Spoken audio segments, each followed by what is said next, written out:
binibigay naman yun ang pinagpapala ng Diyos. Ay, salamat po.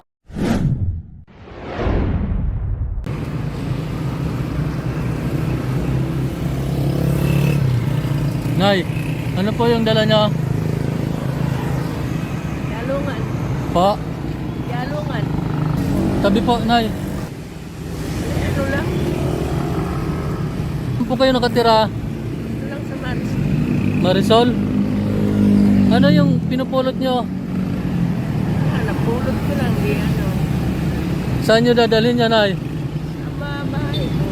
Sa bahay nyo? Saka yung, ano, yung kumukuha ng basura. Gusto nila itong na may puti-puti na, ano. Plastic? Oo. Ah, binibinta nyo? Ali, Binibigay nyo lang? bibigay. Bakit po? Lakad-lakad kayo?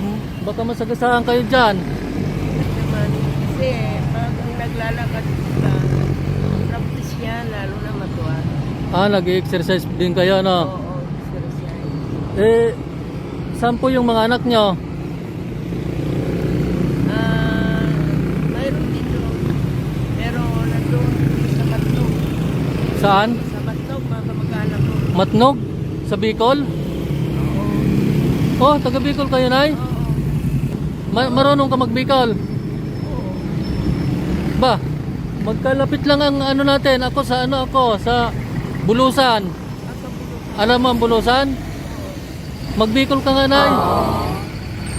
Eh, di ka na ako tumanda. Ah, dito ka na tumanda, lumaki.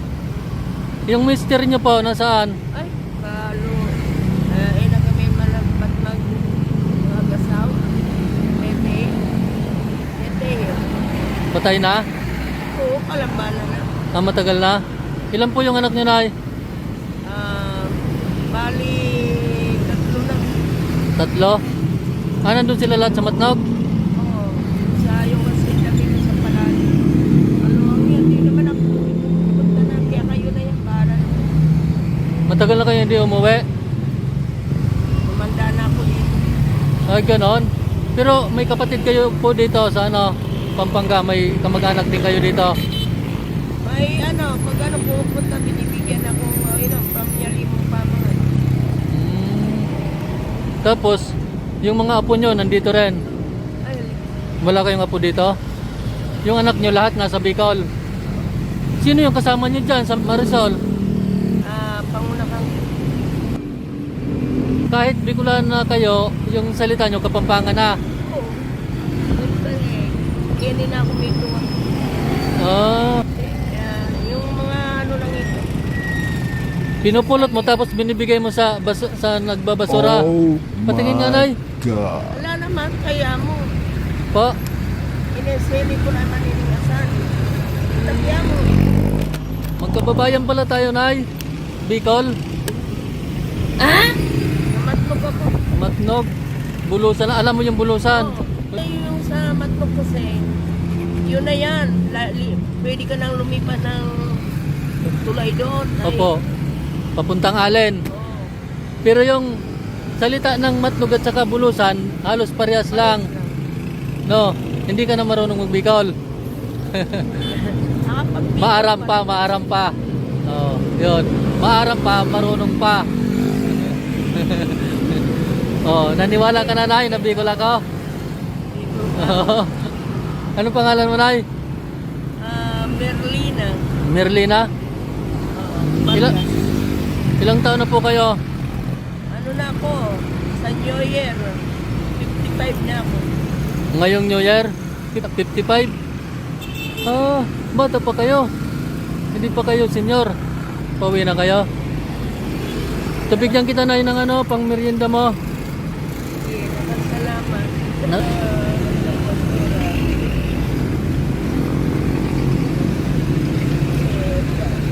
Wala na kayong balak na umuwi ng Bicol? Wala. Ba't parang naiiyak kayo, Nay? Kasi siyempre nasanay na ako dito. Pero alam nyo pa pauwi? Oo. Ano yung sa amin? Opo. Ano kasi yun eh, boundary na yun ng Samar, papuntang Oo. Samar. Puntang Samar.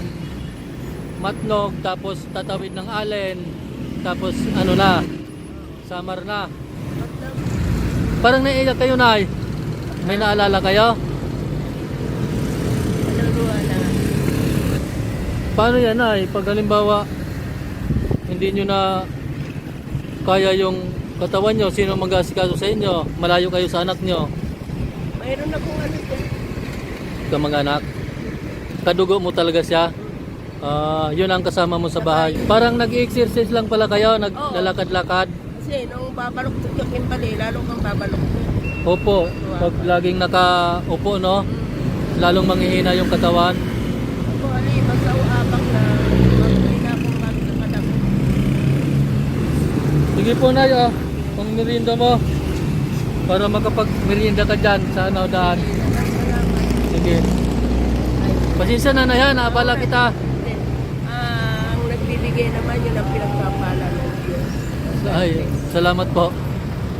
Sige po, Nay, ingat kayo. Sa ano lang po kayo, dito sa gilid.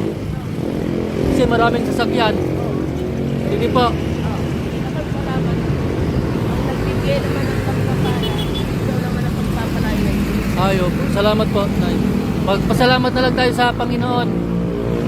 Sige po, Nay, ha? Sige. Pasensya na, Nestor po kita. Okay lang. Salamat.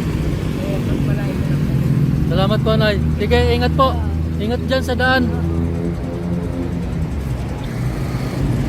55 pa lang si Nanay, pero pag titignan po mga kapinas, pero ano po talaga, parang napakatanda na ni Nanay eh. Edad ng 55. Titignan mo parang nasa ano na siya, 65 to 70. Siguro dahil sa dala ng kahirapan din talaga. So yan mga kapinas, salamat po ako sa Panginoon at kahit paano ay may napabutan tayo ng kunting biyaya. Katulad ni Nanay na talaga namang karapat-dapat na makatanggap ng biyaya. Ingat po tayo sa araw-araw mga kapinas. God bless po sa ating lahat. Yan, super init na naman, oh.